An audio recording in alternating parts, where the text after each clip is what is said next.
Hello and welcome everyone to Teslanomics Live. I'm your host, Ben Sullins, and this is the show where we break down the biggest news related to Tesla from the previous week.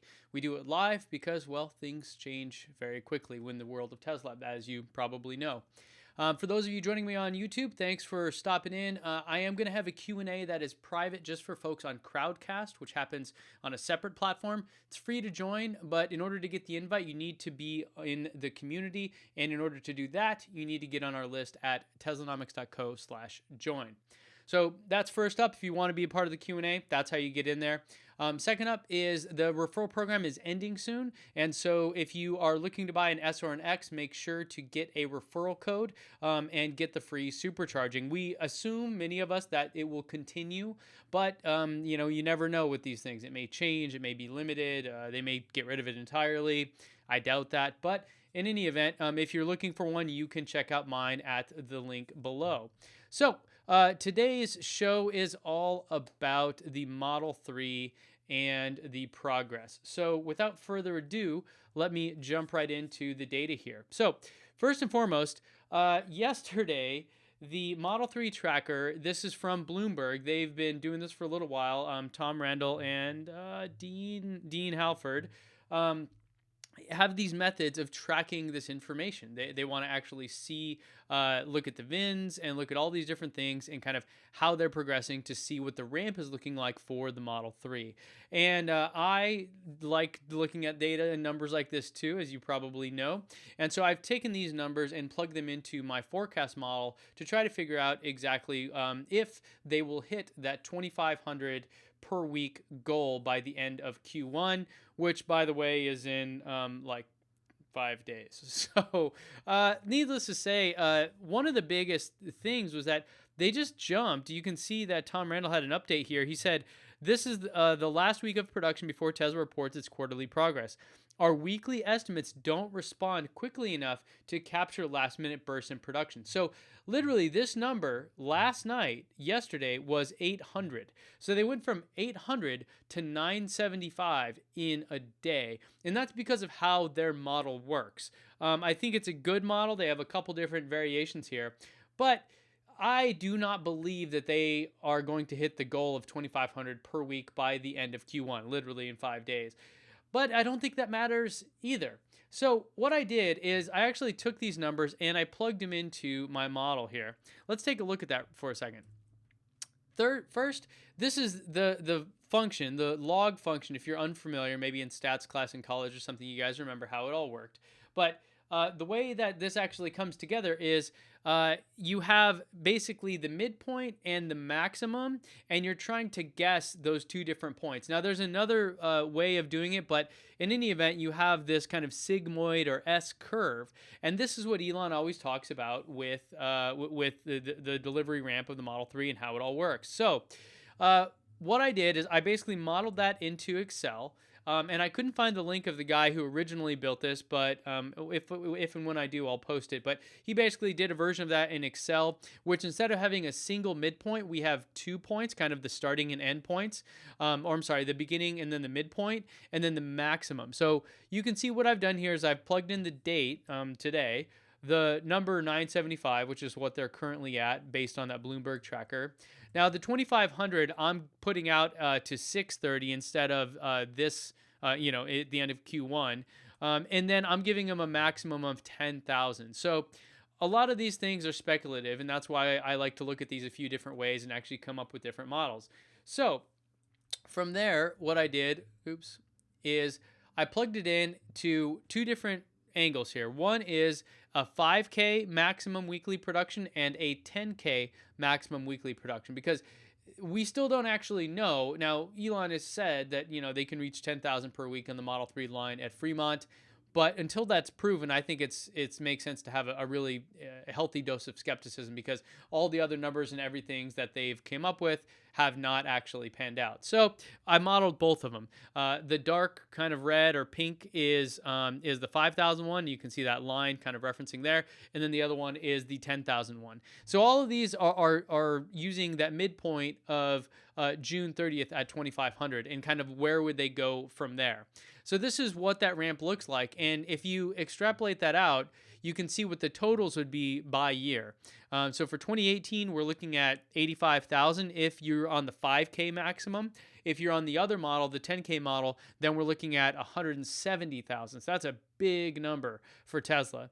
And then going into the future, you're looking at 250,000, 260,000, and then on the 10K model, all the way up north of 500,000. So there's still a lot of cars to be made, very likely by Tesla this year for the Model 3 alone. I mean, we're talking double all the this is equivalent to all of the production of S and X from last year, in fact, more so. So they're going to double production this year overall is what it looks like on their current trajectory. So I think this is good news. I think that even though they're obviously delayed, lots of people are getting their cars. The more you look online, the more you see, truckloads of them going by and people posting videos from the Fremont factory. There's all kinds of things, all kinds of good signs that this is really, the ramp is going well, or at least it's improving. And so I'm going to continue to monitor this, as you guys know. One other tidbit about this, that there was the current consensus of the total vehicles in 2018 from a different Bloomberg source. This is the Gadfly. This is a chart kind of thing where you just get charts every day. I love this email list. I watch it all the time. And so they're currently at 143,000 for their guess for 2018. That fits right kind of neatly between my low and high estimates. So we'll see. I'm curious what you guys think. Leave me a comment down below. And if you have any other insights in here that you want to share, please hit me up on Twitter, or just in the comments down below, and we'll take it from there. So that's kind of the first bit of news. The next thing I want to talk about is a bit sad. This is the Uber self-driving car that killed a pedestrian in Tempe, where not far from where I'm from. I used to live actually about a half mile from this location, and this is pretty sad. So the gist of it is, there was one of the self-driving Ubers. These are the test vehicles that they have out there. There is a person behind the wheel. There was a lady crossing the street on a bike, and she was struck by the car and then later died at the hospital. Those are kind of the basic facts of it. I'm upset about this. This really kind of hit me hard because as someone that I guess this is like an industry I work in now, digging into these details and sharing that information. It's sad because I think it could have been prevented, mostly because I think going for level 5 autonomy right now is early. It's way early in my book. I understand that we want to get there, and this is how progress is made. But I don't think that that we need to be pushing so hard to get there, just to make more money. I just think it's kind of lame. And so I'll show you the exterior video here. So if viewer discretion advised, if you're sensitive to that, this is kind of graphic. But you don't see the person actually die or anything, so don't worry about that. And I'm gonna show you this one solely, just to demonstrate like how dark it was and how basically like you couldn't see anything. Even a human probably would have been, this would have been the same result. I mean, it's completely pitch black. Bad news. It just didn't work. And that really sucks. Now, two things that really that made this worse, I think. One was that they posted not only this video, but the video of the driver who appeared to be on his phone at the time, and they released his name. So the way the internet works, this pisses me off, because this guy, yes, he's at fault here to some extent. I'm sure people will be digging into that, in details, and there'll be investigations and all those kind of things. But this guy doesn't need to be publicly shamed like this. Like, he killed someone. Even he's partly responsible for that in some way or another. And that is going to be something that he's going to live with for the rest of his life. And so he has enough pain and suffering to deal with already that he doesn't need to be internet shamed out of it. And so the fact that they released that video and his name, to me, is kind of below the belt. It was unnecessary, I think. I think even this exterior video isn't necessary at all. Just the details of the story, things like this graphic, all that is really, really enough to make this something newsworthy. So, Like, I love the New York Times, but that really got to me. So I'm curious what you guys think about that. Is it right? Is it wrong to release the video, these videos in the guy's name? Um, is it too early to be really trying to test these things, especially at night? Should there be tighter controls, or is the guy totally to blame here? I'm curious what you guys think, because yeah, this will be an ongoing thing that we unfortunately have to get more comfortable with. So curious what you guys think. Let me know in the comments down below. All right, next up we have something again that's a little bit. This is a little bit close to my heart, to my business, I suppose.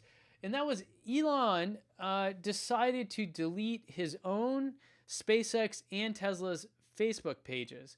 And this article on TechCrunch here is the one that they kind of put it as a political thing, because there's this. To me, it's ironic and funny, but people want to delete Facebook, assuming that somehow gives them their privacy back.